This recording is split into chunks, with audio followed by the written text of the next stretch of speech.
नमस्कार, मैं डॉक्टर रेणु कुमारी आज के इस वीडियो में आप सबका स्वागत करती हूँ। आज हम रुचिरा भाग 1 कक्षा 6 के पंचमः पाठः वृक्षः का अध्ययन करेंगे। प्रस्तुत पाठ में हम वृक्षों के महत्व के विषय में जानेंगे, जैसा कि इसके नाम से ही स्पष्ट है। तो आइए प्रस्तुत पाठ का अध्ययन करते हैं। श्लोक नंबर 1 है, वने वने निवसन्तो वृक्षः वनं वनं रचयन्ति वृक्षः। आइए इसका अन्वय करते हैं। अन्वय है, वृक्षः वने वने निवसन्तः वृक्षा वनं वनं रचयन्ति। अर्थात वृक्ष जो पेड़ हैं वने वने प्रत्येक वन में निवसन्तः रहने वाले हैं। वृक्षः पेड़ वनं वनं प्रत्येक वन की रचयन्ति रचना करते हैं। अर्थात वनों में रहने वाले पेड़ ही वनों की रचना करते हैं। वृक्षः वने वने निवसन्तः वृक्षः वनं वनं रचयन्ति कि प्रत्येक पेड़ जो है, पेड़ प्रत्येक वन में रहने वाले होते हैं और पेड़ प्रत्येक वन की रचना करते हैं। आइए दूसरा श्लोक देखते हैं। शाखादोलासीना बिहगः तैः किमपि कूजन्ति वृक्षः। आइए प्रस्तुत श्लोक का अन्वय करते हैं। अन्वय है, विहगः शाखादोलासीनः सन्ति वृक्षा तैः किम अपि कूजन्ति। कूजन्ति, आइए इसका अर्थ जानते हैं कि बिहगा, बिहगा होता है पक्षी। शाखादोलासीनः सन्ति, शाखा होता है पेड़ों की शाखा रूपी, दोलासीनः झूलों पर बैठे हुए हैं। वृक्षः तैः किमपि कूजन्ति, और ऐसा प्रतीत हो रहा है कि वृक्षा जैसे उन पक्षियों के माध्यम से पेड़ कुछ चहक रहे हैं। पक्षी पेड़ों की शाखा पर बैठे हैं, शाखा रूपी झूलों पर बैठे हुए हैं, और ऐसा प्रतीत हो रहा है कि जैसे उन पक्षियों के माध्यम से, तैः मतलब उन पक्षियों के माध्यम से, वृक्षा पेड़ किमपि कुछ, कूजन्ति चहक रहे हैं या आवाज कर रहे हैं। श्लोक नंबर 3, पिबन्ति पवनं जलं सन्ततं साधु जना इव सर्वे वृक्षः। आइए प्रस्तुत श्लोक का अन्वय देख लेते हैं। वृक्षः सततं पवनं जलं च पिबन्ति सर्वे वृक्षः साधु जनः इव भवन्ति। अर्थात वृक्ष या पेड़ सदा संततम पवनम जलम च पिबन्ति। क्या कहते हैं? पेड़ सदा हवा और पानी पीते हैं। पवन होता है हवा, जलम जल या पानी, पिबन्ति पीते हैं। सर्वे वृक्षः सभी पेड़, साधु जना इव भवन्ति साधुओं जैसे होते हैं। अर्थात पेड़ तपस्वियों की तरह केवल हवा और पानी का सेवन करके जीवन यापन करते हैं। श्लोक नंबर 4, सपृशन्ति पादैः पातालं च नभा शिरस्सु वहन्ति वृक्षः। अन्वय है, वृक्षः पादैः पातालं सपृशन्ति शिरस्सु च नभः वहन्ति। अर्थात कि वृक्ष पादैः, पादैः होता है पैर, अपने पैरों से, उनके वृक्षों के पैर कैसे होते हैं? क्या होते हैं? जड़ें। अपने पैरों से या जड़ों से पातालम, पाताल को स्पृशन्ति स्पर्श करते हैं, और वे शिरस्सु च सिर से, और वो अपने सिर पर क्या करते हैं, नभा, नभ होता है आकाश, बहन्ति आकाश को ढोते हैं। अर्थात पेड़ों की जड़ें धरती में बहुत गहरी होती हैं। ऊंचे ऊंचे पेड़ों को देखकर ऐसा लगता है कि पेड़ों ने आसमान को अपने सिर पर धारण कर रखा है। श्लोक नंबर 5। पयोदर्पणे स्वप्रतिबिम्बं कौतुकेन पश्यन्ति वृक्षः। अन्वय। वृक्षः पयोदर्पणे स्वप्रतिबिम्बं कौतुकेन पश्यन्ति। अर्थात वृक्षा होता है पेड़, पयोदर्पणे जल रूपी, पय होता है जल, पर्यायवाची है जल का, दर्पण होता है शीशा, कि पेड़ अपनी परछाई को, स्व प्रतिबिंब होता है परछाई, पेड़ अपनी परछाई को पयोदर्पणे जल रूपी दर्पण में कौतुकेन आश्चर्य से पश्यन्ति देख रहे हैं। अर्थात झील के किनारे स्थित पेड़ आश्चर्य से अपनी परछाई को झील के पानी में देख रहे हैं। अक्सर हम देखते हैं कि किसी झील या नदी के एकदम पास जो पेड़ होते हैं, तो हम देखते हैं कि उनकी जो परछाई होती है, जो शैडो बन रही होती है, वो पानी में उनका बिंब दिख रहा होता है, परछाई दिख रही होती है। तो उसके विषय में कहा गया है कि ऐसा लगता है कि पेड़ आश्चर्य से अपनी परछाई को झील के पानी में देख रहे हैं। श्लोक नंबर 6। प्रसार्य स्वछाया संस्तरणं कुर्वन्ति सत्कारं वृक्षः। आइए इसका अन्वय देखते हैं। वृक्षः स्वछाया संस्तरणं प्रसार्य सत्कारं कुर्वन्ति। स्वछाया, ये कैसे बना हुआ है, 3 शब्द हैं ये, स्व जमा छाया जमा संस्तरणम, इसको पढ़ने में आसानी होगी। स्वछाया संस्तरणम। छोटे बच्चों को छठी कक्षा में जो बच्चे होते हैं उनके लिए लंबा शब्द पढ़ने में थोड़ी हिचकिचाहट होती है, तो तोड़ के पढ़ सकते हैं। स्वछाया संस्तरणम अर्थात वृक्षा माने पेड़, स्वछाया अपने छाया रूपी, संस्तरणम बिस्तर को, प्रसार्य फैलाकर या बिछाकर, सत्कारम सबका आदर सत्कार, कुर्वन्ति करते हैं। अर्थात पेड़ अपने छाया रूपी बिछोने को बिछाकर सभी जीवों को अपनी छाया में विश्राम करने के लिए आमंत्रित करते हैं। गर्मियों के दिन हैं, अगर आप आजकल घर से बाहर निकलें तो इस चिलचिलाती हुई धूप में हमें छाया कहाँ से मिलेगी, पेड़ के नीचे ही मिलती है। तो उसका वर्णन किया गया है कि पेड़ अपने छाया रूपी बिस्तर को फैलाकर या बिछाकर सबका आदर सत्कार करते हैं। ये हैं प्रस्तुत पाठ से संबंधित शब्दार्थ, जिनके पढ़ने अध्ययन करने से या पढ़ने से आपको इस पाठ को समझने में आसानी रहेगी। तो कृपया इन्हें एक बार ज़रूर पढ़ लें।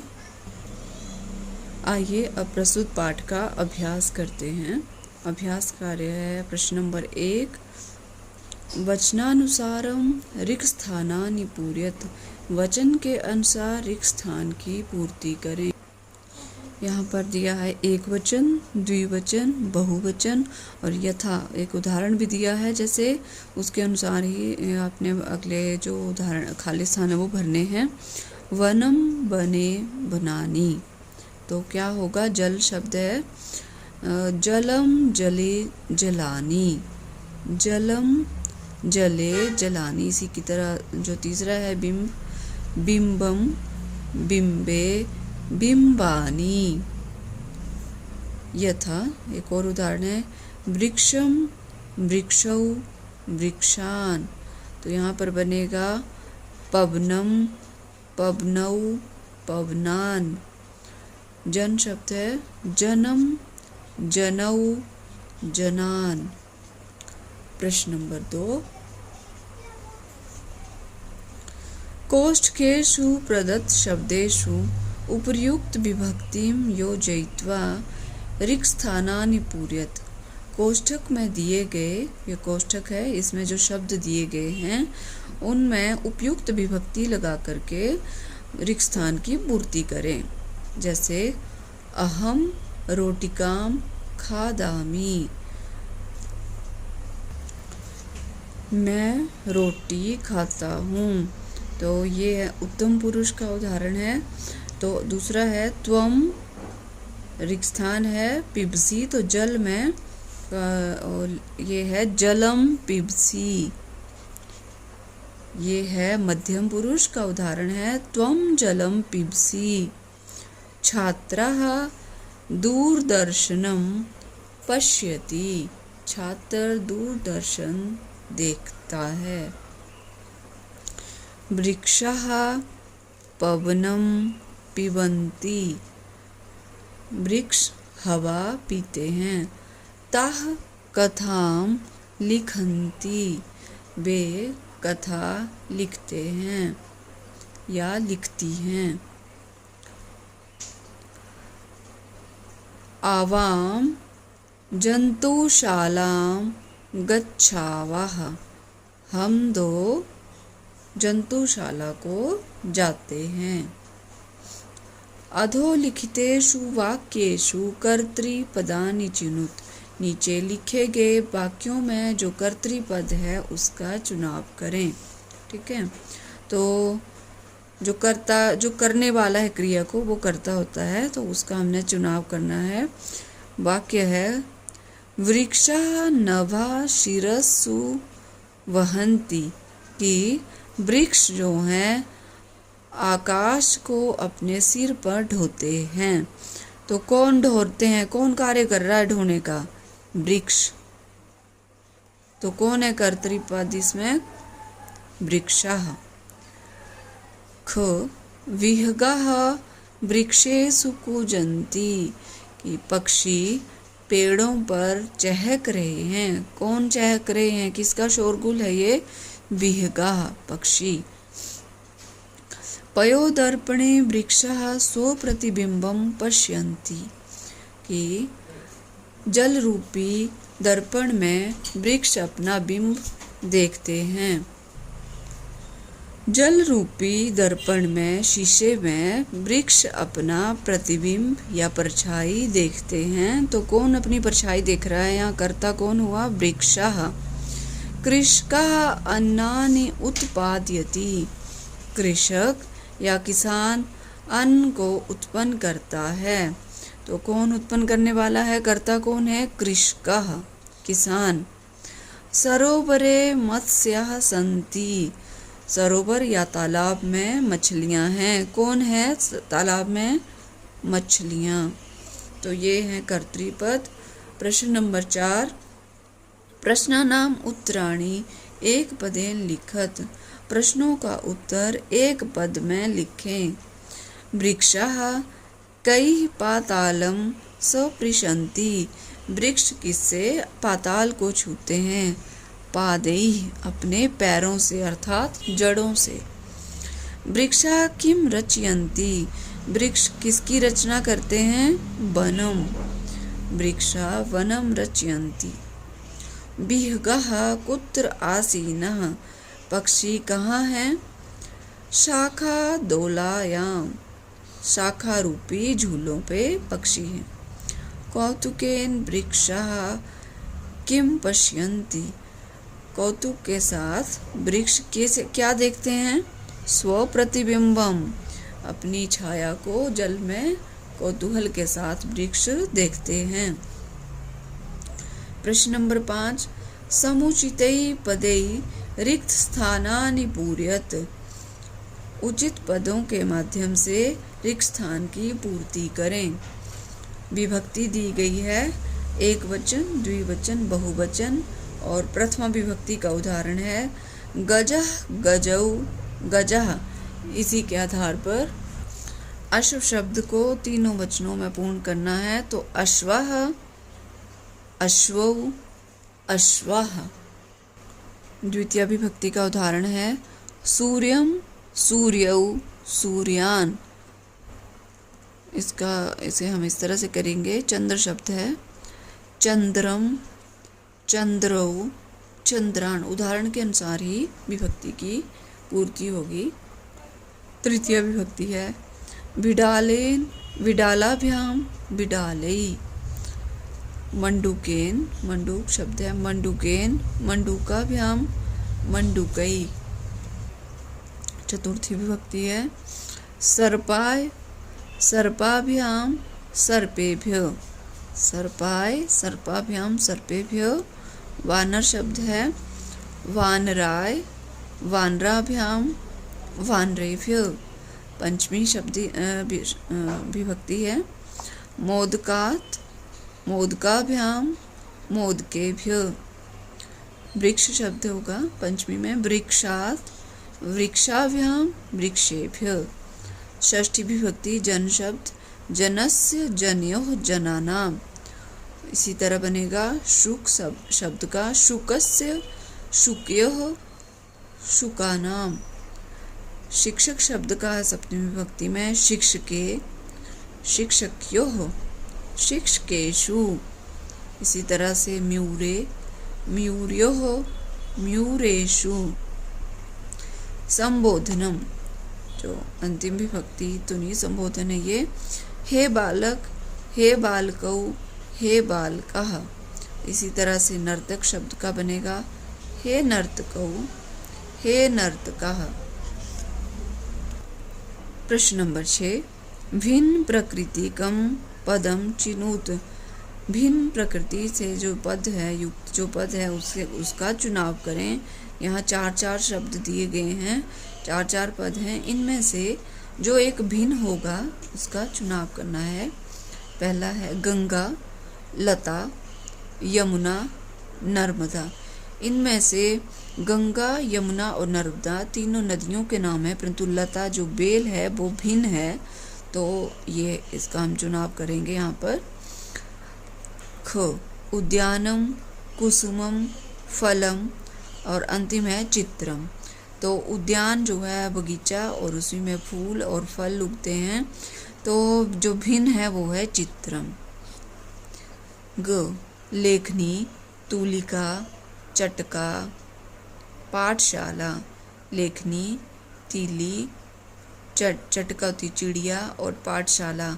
तो यहाँ पर जो सब जो पाठशाला में प्रयोग होने वाले लेखन कार्य से संबंधित हैं वो है ये तीनों, परंतु चटका भिन्न शब्द है, अतः यहाँ पर हम इसे भिन्न प्राकृतिक मानेंगे। घ आम्रम, कदलीफलम, मोदकम, नारंगम। आम्रम आम, कदलीफल कद्दू, मोदकम लड्डू, नारंगम संतरा। इनमें से जो आम, कद्दू और संतरा ये फलों के नाम हैं। कद्दू मतलब उगने वाले जो नाम है, परंतु मोदकम जो है वो मिठाई है, इसलिए भिन्न प्राकृतिक है। तो ये है हमारा ये आंसर। तो ये था हमारा पंचमा पाठा वृक्षः। मैं आशा करती हूँ आपको मेरा बनाया हुआ वीडियो अवश्य पसंद आएगा।